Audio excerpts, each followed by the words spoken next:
जीवन अमारो।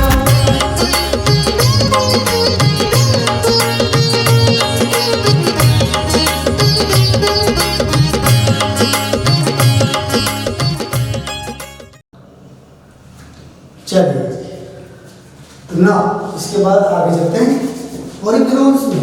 जैसा कि हमने अभी तक पढ़ा हैबिट एंड हैबिटेट्स के बाद हमने बात किया बॉडी स्ट्रक्चर के बाद अब जो है इनके अंदर जैसा कि मैंने पहले भी कहा लेवल ऑफ ऑर्गेनाइजेशन कैसा है बेटा, cellular level of organisation means इनके अंदर टिश्यू या सिस्टम्स नहीं है।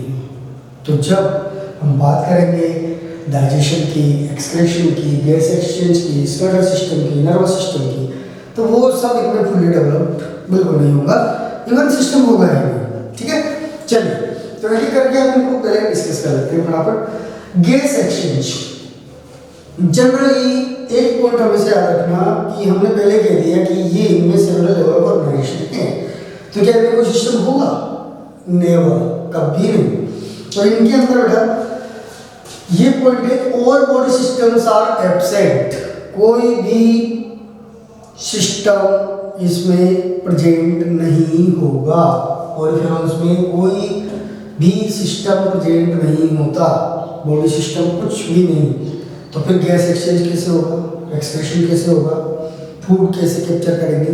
देखिए gas exchange through the general body surface, GBS, general body surface, जो इनकी बॉडी है उसी की जो सेल्स है वो वातावरण से जनरली ऑक्सीजन डिफ्यूजन के थ्रू अंदर लेगी, जो गैसेस है वो जनरली डिफ्यूजन के थ्रू अंदर आएगी और बाहर जाएगी, जो अंदर मेटाबॉलिक वेस्ट के थ्रू रूप में जो CO2 बनेगी वो बाहर जाएगी। तो जनरल बॉडी सरफेस की जो सेल्स है वही सेल्स गैस एक्सचेंज का काम करेगी, बिल्कुल सिंपल। एक्सक्रीशन में भी सेम ऐसे ही, जो मेटाबॉलिक वेस्ट के अंदर इनके अंदर जनरली एक्सक्रीटेड प्रोडक्ट क्या होता है? अमोनिया। याद रखना मेराइन है, मेराइन में ज्यादातर क्या होता है? एक्वाटिक जितने भी एनिमल है, जलीय जीव जितने भी होते हैं उनमें क्या होता है? अमोनिया। ठीक है, तो अमोनोटेरिक होते हैं और ये अमोनिया का एक्सक्रीशन कैसे होगा? जनरल बॉडी सरफेस के थ्रू, यानी कि excretion occurs through general body surface, यानी कि वो काम भी इनमें जो बॉडी वॉल की जो सरफेस है, जनरल बॉडी सरफेस है, वही करेगी। ओके, अब देखिए मैंने पहले भी कहा था आप लोगों को कि ये जनरली कोल्ड वाटर में नहीं पाए जाते हैं, ये वार्म और शेल वाटर में पाए जाते हैं। ठीक है, नंबर 2। उसके बाद ये एक्सक्रीशन की जब हम बात करते हैं तभी हम वाटर की बात कर रहे हैं, पर कोल्ड वाटर में नहीं होंगे, वार्म और शेल वाटर में होंगे। लेकिन आप ये याद रखना है कि इसका रीजन क्या है? इसका रीजन ये है कि इनके अंदर सेंसिटिविटी जो है वो नर्व सेल नहीं होने की वजह से पिनेकोसाइट्स जो होती हैं वो इनमें कॉन्ट्रैक्टाइल सेल्स होती हैं। ठीक है, तो ये पॉइंट भी आपको याद रखना है। ठीक है, फूड एंड फीडिंग। अब जो मैंने कहा था केनाल ओस्टिया के थ्रू वाटर अंदर आया, स्पोंजोसील में इकट्ठा हुआ, स्पोंजोसील के अंदर आने पर स्पोंजोसील की लाइनिंग कौन बना रही है? पॉलिनोसाइट्स। तो यहाँ पर भी वही है, जनरली पानी के साथ आने वाले माइक्रो ऑर्गेनिजम्स, बैक्टीरिया, दूसरे लिविंग ऑर्गेनिज्म, प्रोटिस्टियंस, ठीक है, प्रोटोजोन्स, उनको ये क्या करेंगे? उन्हीं को ये कैप्चर करेंगे और वही इनका फूड होगा। ठीक है, तो इनका फूड जनरली क्या होते हैं? माइक्रोफेगस एनिमल है, माइक्रोफेगस मतलब सूक्ष्म जीवों को खाने वाले। ठीक है, food is captured by choanocytes, choanocyte cell के द्वारा ये इसको क्या करेंगे? फूड को उसके फ्लैजिला के थ्रू कैप्चर करेंगे और वहीं पर वो क्या करेंगी? फूड वैक्यूल्स मौजूद है वहां पर, तो पार्शियली डाइजेस्ट करेंगी। बट वो पार्शियली डाइजेस्टेड फूड फिर कहाँ जाएगा? Partially digested food is part of the trophocytes. It is very very important, आपको याद रखना है डाइजेशन के लिए। On trophocytes which digest it completely and distribute it. Distribution का काम भी यही करेंगे, डिस्ट्रीब्यूट करने का काम भी कौन करेगी? ट्रोफोसाइट्स।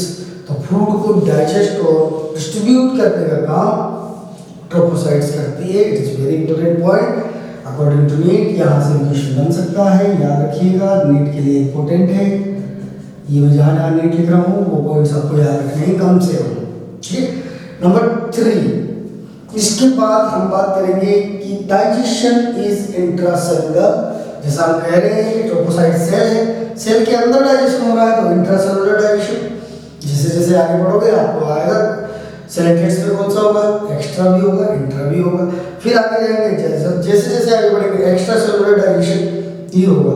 इंट्रा सेलुलर डाइजेशन होना ये रिड्यूस कैरेक्टर है, ठीक है। एक्स्ट्रा सेलुलर डाइजेशन होना ये एडवांस कैरेक्टर है। तो इंट्रा सेलुलर डाइजेशन होता है, ये भी एक इंपॉर्टेंट बात है अकॉर्डिंग टू नीट, याद रखना है। इंट्रा सेलुलर डाइजेशन एनसीईआरटी में क्लियर लिखा है। स्केलेटल सिस्टम, अब इनका स्केलेटल सिस्टम कैसा होगा। स्केलेटल सिस्टम सब जानते हैं कि इनके अंदर कंकाल बनाने का काम, इनकी बॉडी को शेप देने का काम। अब बॉडी बोल तो है लेकिन बॉडी बोल अपनी जगह टिकी रहनी चाहिए, कंकाल बना रहना चाहिए। तो उस कंकाल को बनाने के लिए इनके अंदर विशिष्ट प्रकार के स्पाइक्यूल्स और स्पॉन्जिन फाइबर्स पाए जाते हैं। ये स्पाइक्यूल्स क्या है, needle like structures.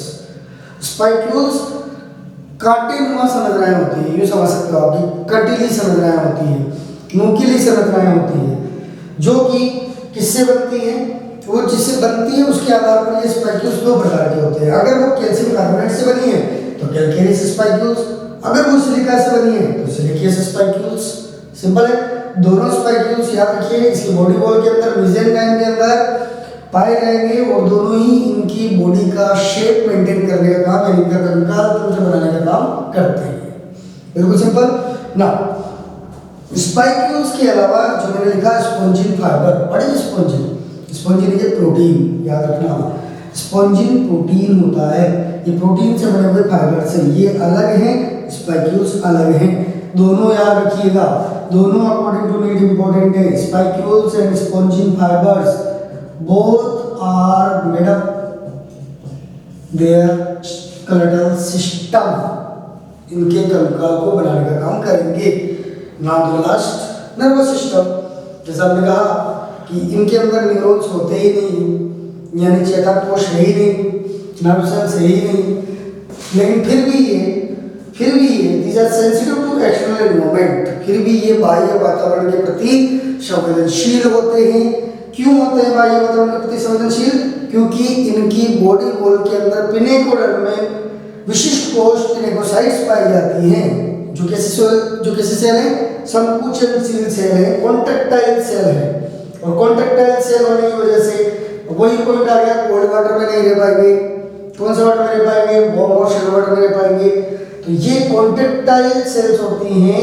These can increase and decrease overall surface of the sponge body, जिनके कारण बॉडी सरफेस यानी जो स्पॉन्ज की बॉडी होगी, बाद में जो शरीर होगा वो छोटा बड़ा हो सकता है। अरे भाई संकुचन होगा तो छोटा होगा और रिलैक्सेशन होगा तो बड़ा होगा, तो इनकी बॉडी छोटी और बड़ी यानी overall increase and decrease overall surface of the body of the sponge due to pinacocytes. Pinacocyte cells के कारण इनकी पूरी बॉडी का जो वॉल्यूम है, सरफेस है, वो घट बढ़ सकता है। और यही केवल नर्वस सिस्टम में आपको याद रखना है, न्यूरॉन सेल्स नहीं होती, it is very important point. Pinacocytes इनके कॉन्ट्रैक्टाइल सेल्स है जो इनके अंदर बाह्य वातावरण के प्रति इनको क्या बनाती है, सेंसिटिव बनाती है। तो ये सभी पॉइंट एकदम क्लियर होने चाहिए। फटाफट बता देता हूँ 2 मिनट में इसी को वापस। Gas exchange, general body surface, excretion, general body surface, कुछ ज़्यादा दिक्कत नहीं, एक चीज बार बार। फूड एंड फीडिंग के अंदर क्या आएगा, जनरली ये फूड किसके थ्रू लेंगे, पानी कोशिका के थ्रू अंदर आएगा। स्पोंजोसेल के अंदर किससे लाइन है, स्पोंजोसेल कोइनोसाइट्स, तो कोइनोसाइट्स के थ्रू ये फूड को कैप्चर करते हैं। जनरली कोइनोसाइट में भी क्या, फ्लैजेला के थ्रू कैप्चर किया, कोइनोसाइट ने उनको पार्शियली डाइजेस्ट किया, फिर कहाँ पहुंचा दिया, ट्रोपोसाइट्स के पास, ट्रोपोसाइट ने उनको कंप्लीट डाइजेस्ट किया और पूरी बॉडी में डिस्ट्रीब्यूट कर दिया। क्लियर? कैसा होगा सेलुलर डाइजेशन, कैसा होगा, आंतरकोशिकीय, बाह्य कोशिकीय, आंतरकोशिकीय, इंट्रासेलुलर, आंतरकोशिकीय पाचन। नंबर 4 स्केलेटल सिस्टम, कंकाल में मैंने बोला 2 चीजें, spicules and spongin fibre. Spicules कितने टाइप के, 2 टाइप के, कैलकेरियस एंड सिलिकेशियस कहाँ पाए जाते हैं? मेसेंकाइम में। कैसे होते हैं? नीडल लाइक होते हैं। क्लियर? चलिए nervous system, no neurons, only pinacocyte cells, contractile cells, बस इतना सा याद रखिए। चलिए देखिए केनाल सिस्टम नेक्स्ट आता है अपने canal system. Canal system is very very very important, very very very important. Canal system का काम, जैसा कि हमने कहा इनमें कोई सिस्टम प्रेजेंट नहीं होता है, एब्सेंट होते हैं सारे सिस्टम, पड़ा होने gas exchange through the general body surface. तो जब कोई सिस्टम नहीं है कोई सिस्टम नहीं है सॉरी, तो सारे जो काम है डाइजेशन, रेस्पिरेशन, एक्सक्रीशन, रिप्रोडक्शन, उनमें हेल्प करने के लिए इनमें केनाल सिस्टम पाया जाता है। और देखो ना एक चीज़ और याद रखो, क्योंकि ये समुद्र में रहते हैं, फ्रेश वाटर में रहते हैं, पानी में रहते हैं, तो पानी के अंदर जो जीव है माइक्रो ऑर्गेनिजम्स है, उन्हीं को ये खा रहे हैं, हमने बात भी किया, ठीक है।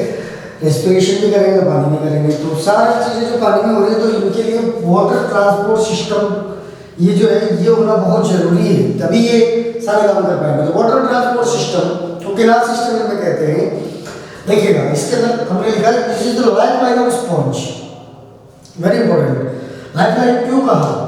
जैसा कि मैंने पहले भी समझाया आपको स्टार्टिंग में कि इनके अंदर छोटे छोटे पोर्स पाए जाते हैं, जिन्हें हमने क्या कहा था? कोष्ठिया। उन पोर्स के थ्रू वाटर क्या करता है? एंटर किसमें जाता है? स्पॉन्जोसील। स्पॉन्जोसील जो इनकी सचेत्र की गुहा होती है उसके अंदर जाएगा, फिर उसके थ्रू वापस से बाहर ओस्कुलम में निकलता है। अब ये बाहर क्यों निकलता है? अच्छा ये बताओ, छोटे छोटे पोर्स से अंदर आ रहा है और बड़े छिद्र यानी ओस्कुलम से बाहर निकल रहा है, ऐसा क्यों हो रहा है? ये इंपॉर्टेंट बात है, याद रखो। जो अंदर कोइनोडर्म है उसमें कौन सी सेल्स बताई थी मैंने? कोइनोसाइट्स। कोइनोसाइट फ्लैजिलेटेड सेल है कि नहीं है? तो जो फ्लैजिला का जो मूवमेंट है ना बेटा, वो फ्लैजिला का मूवमेंट ही इनमें वाटर को ओस्कुलम के थ्रू बाहर निकलने में हेल्प करता है। हाँ जी, कोइनोसाइट्स के फ्लैजिला के थ्रू वाटर करंट बनता है और वही वाटर करंट जो है उसके थ्रू वाटर जो है वो एग्जिट होता है। तो जैसा मैं कह रहा हूँ केनाल सिस्टम, तो केनाल सिस्टम में वाटर एंटर किससे किया? ऑस्टिया से, ठीक है। ऑस्टिया से एंटर करके फिर किस में आया? केनाल्स में। अब आप यहाँ पर ये बहुत इंपॉर्टेंट है, याद रखना। मैंने कहा एंटर किया ऑस्टिया से, वो बाहर के क्षेत्र में, ठीक है। उसके बाद आता है केनाल जो कि बॉडी वॉल के अंदर है। यस, ये बॉडी वॉल के अंदर जो ये पाथवे होता है उसे कहते हैं केनाल। फिर वहां से गया कहा? Spongocoel. Water enter through ostia. Yes, ostia से कहा गया केनाल, केनाल के थ्रू स्पॉन्जोसील। स्पॉन्जोसील को कवर कौन कर रहा है? कोइनोसाइट्स। कोइनोसाइट्स में क्या पाए जाते हैं? फ्लैजिला। वो उस वाटर को कहाँ पहुंचा देंगे? बाहर। बाहर कहाँ? बाहर कहाँ? किसके थ्रू? ओस्कुलम के थ्रू। कहाँ? सब वापस वाटर में बाहर, एग्जिट मेराइन में, ठीक है। वाटर जहाँ से आया वहाँ चला गया। तो ये जो सीक्वेंस है, वाटर के थ्रू फूड भी एंटर करेगा, वाटर के थ्रू गैस भी एक्सचेंज एंटर करेगी, ठीक है। स्पॉन्जोसील के ओस्कुलम के थ्रू जो एक्सक्रीटरी मटेरियल बना है वो भी बाहर निकलेगा, ठीक है। और अगर रिप्रोडक्शन की हम बात करें तो रिप्रोडक्शन में जो गैमेट्स बनने वाली इनमें कोश होंगी वो बात करेंगे हम। उन गैमेट्स को रिलीज करवाने का काम या गैमेट्स को बाहर भेजने का काम कौन करेगा? नो डाउट केनाल सिस्टम में करेगा, पानी के थ्रू बाहर जाएंगे, ठीक है। चलिए, तो it is very very important canal system. हालांकि अलग अलग एनिमल्स में अलग अलग केनाल सिस्टम है, लेकिन वो आपके सिलेबस में नहीं है, आपको याद भी रखना है। केनाल सिस्टम के अंदर जनरली जो हम बात कर रहे हैं सिंपल वाले को एस्क्रोइड, एस्कोन में पाया जाता है, ठीक है। एस्क्रोइड, रेगोन केनाल सिस्टम, अलग अलग तरह के केनाल सिस्टम है, बट आपको वो याद नहीं रखने हैं, आपके सिलेबस में नहीं है, ठीक है। तो ये याद रखना है आपको canal system helpful in digestion, respiration, removal of waste and reproduction. इसके बाद आता है रिप्रोडक्शन जो है वो किस तरह से ये करते हैं उसके बारे में भी हम बात करेंगे।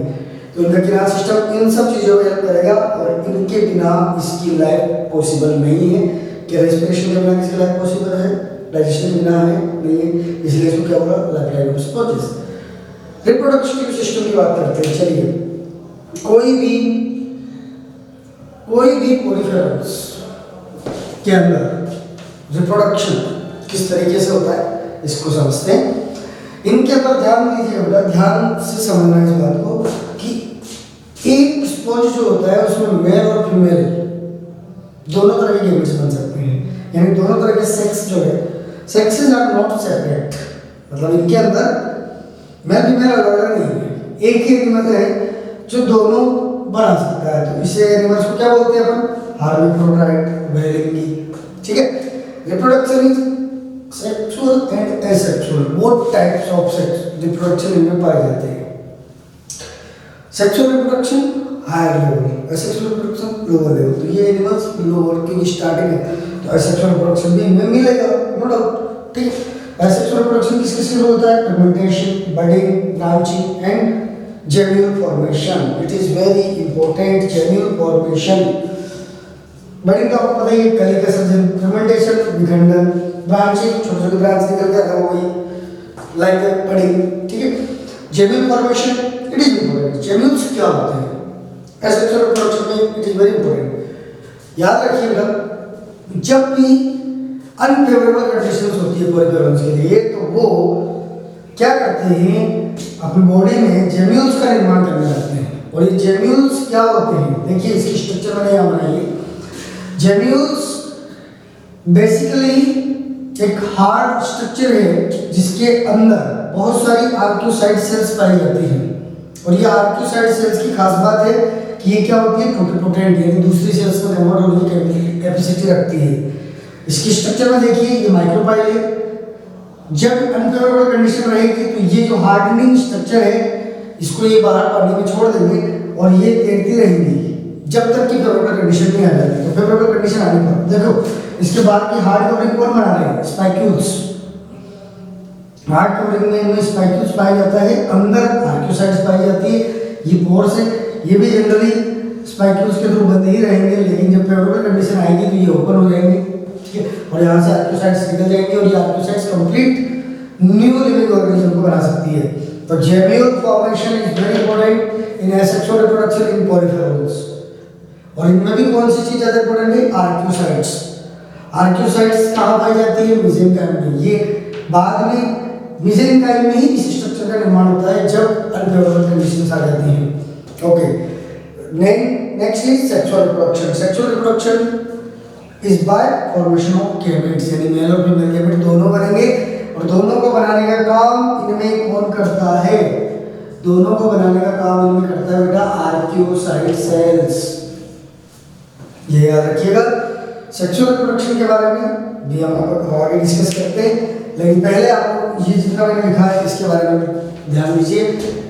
जैसा कि मैंने कहा आपको, canal system is a lifeline of sponge. Canal system is not water vascular system, it is water transport system. Important, not water vascular नहीं बोल रहा हूँ, water transport system canal system. जबकि आगे पढ़ोगे वहाँ पर कंफ्यूज मत होना, वो है एम्बुलेटरल सिस्टम, वाटर वेस्कुलर सिस्टम, सूल त्वची में। ठीक है। इसमें क्या होगा? कैनाल सिस्टम में क्या होता है? छोटे छोटे ओस्टिया के थ्रू वाटर एंटर करेगा, कैनाल्स में जाएगा जो बॉडी वॉल में है। फिर जो कोष्ठा इनकी जो गुहा है स्पोंजोसील उसके अंदर जाएगा, फिर ओस्टियम के थ्रू बाहर जाएगा। स्पोंजोसील से बाहर क्यों जाता है? क्योंकि स्पोंजोसील को लाइन करने वाली सेल्स कौन सी है? कोइलोसाइट्स। कोइलोसाइट्स में क्या पाए जाते हैं? फ्लैजिला। फ्लैजिला का मूवमेंट ऊपर की तरफ होगा तो वो वाटर को ओस्टियम की तरफ भेजेंगे, ओस्टियम से वाटर आउट। कौन कौन से काम करेगा canal system? Digestion, respiration. Digestion basically digestion ही बोलेंगे, न्यूट्रिशन बोल सकते हैं, क्योंकि सारा ही काम हो गया उसके अंदर।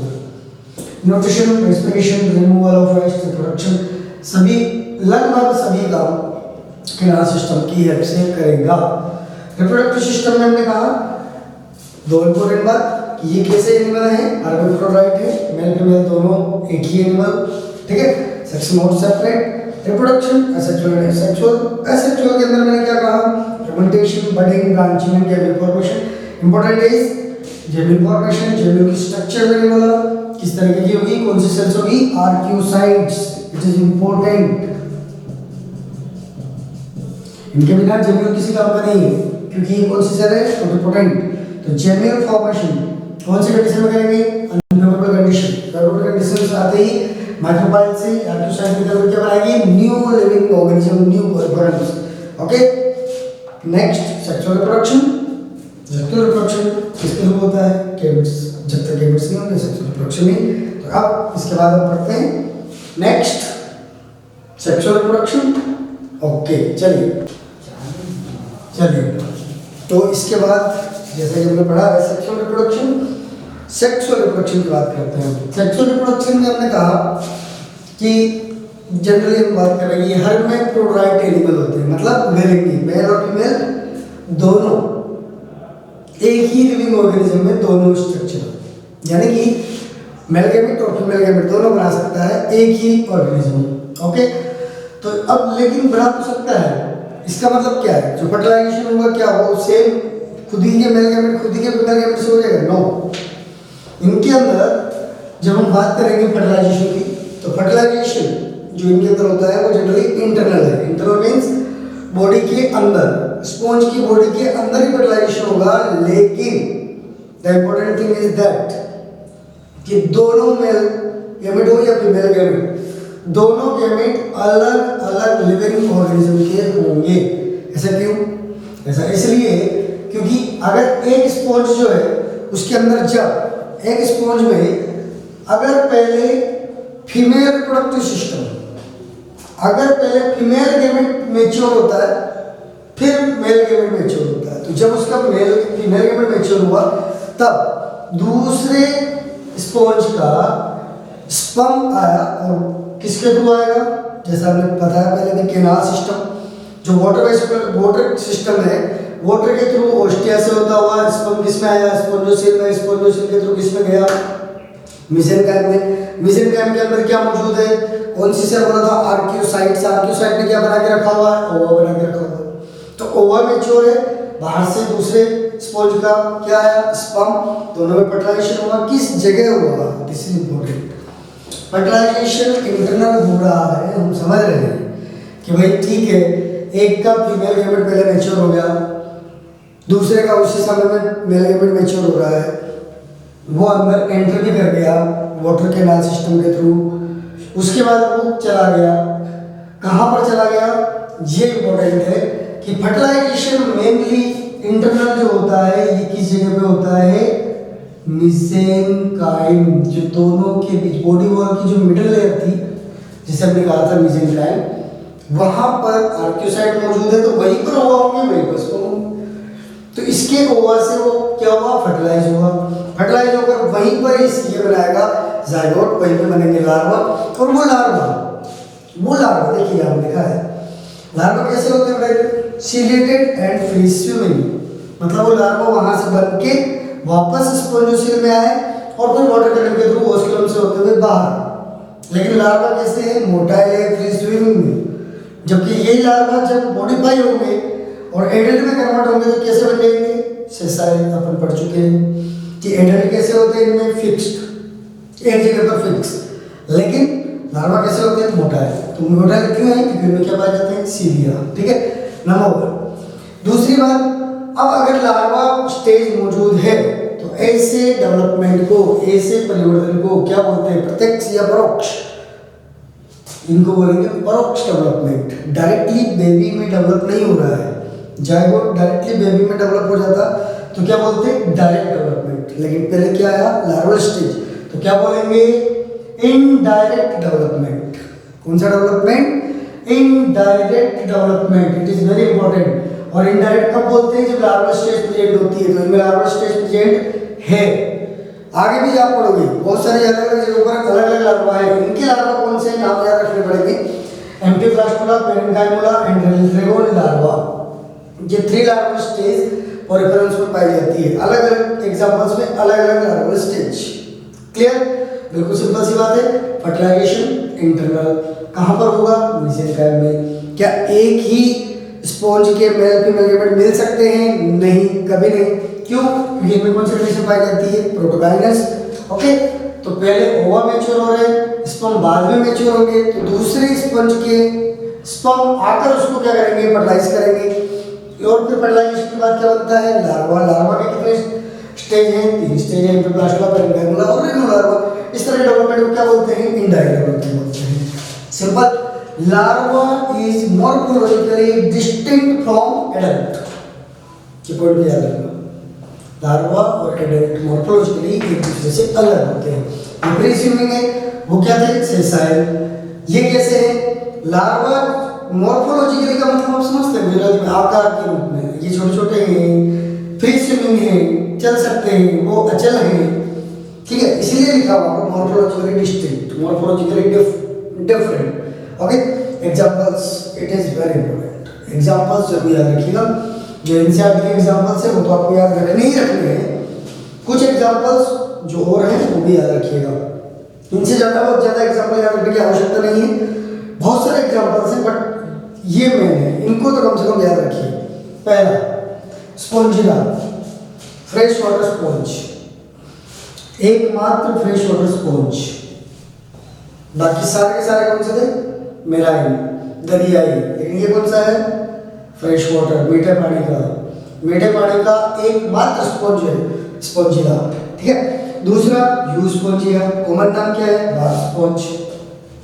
तीसरा, साइकोन, इसको क्या बोलते हैं? क्राउन स्पॉन्ज या हार्ड स्पॉन्ज। हाइलोनिमा, ग्लास रोप स्पॉन्ज, ये भी याद रखिएगा। ये जनरल नेम भी आपको याद रखने हैं,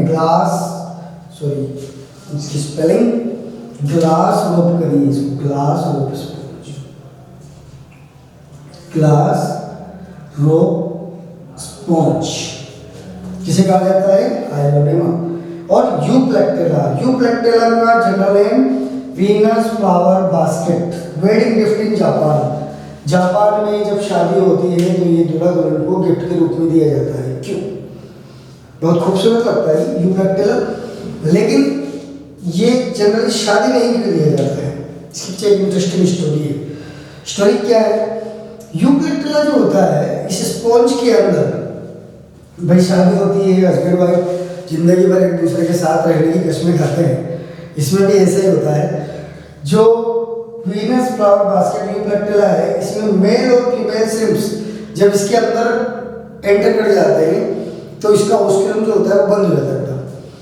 इसका ओस्कुलम क्या हो जाता है? बंद हो जाता है, ये क्लोज हो जाता है। तो अब वो जो मेल फीमेल श्रिम्प्स इसके अंदर गए, किसके लिए जाते हैं? वो फर्टिलाइजेशन करने के लिए अंदर गए, वो अब इसके अंदर ही रह जाते हैं जिंदगी भर, वो इसके अंदर पेट। तो यहाँ पर इसी वजह से मेल और फीमेल श्रिम्प्स जब यूप्लेक्टेला के अंदर गए तो यूप्लेक्टेला का जो ओस्कुलम होता है वो क्लोज हो जाता है, वो अंदर ही रह जाते हैं हमेशा हमेशा के लिए, तो एक दूसरे के साथ रह गए। तो इसीलिए यहाँ पर वेडिंग गिफ्ट के रूप में कि भाई हस्बैंड वाइफ में शादी हो रही है, जिंदगी भर एक दूसरे के साथ रहे। तो जापान में ये मान्यता है कि ये वीनस फ्लावर दिखने में भी बहुत खूबसूरत लगती है, और इस इंटरेस्टिंग स्टोरी के कारण उनको जनरली वहाँ पर वेडिंग गिफ्ट के रूप में बहुत ये कॉस्टली होता है, वीनस फ्लावर बास्केट की फॉर्म में होता है, तो अच्छा लगता है। यूप्लेक्टेला इसका जनरल नेम है, ये नाम याद रखना है आपको, यूप्लेक्टेला, ठीक है। और एक और इम्पोर्टेंट है Cliona, Cliona is very very important also. ये दो ज़्यादा इंपॉर्टेंट है, क्लियोना, यूप्लेक्टेला, स्पॉन्जिला, ये तो कम से कम आपको याद होनी चाहिए, ठीक है। यूस्पोंजिया, साइकोन, हाइलोनिमा, ये तीन और ये तीन, ओनली 6 एग्जांपल्स। क्लियोना में देखिए, क्लियोना को बोला जाता है बोरिंग स्पॉन्ज।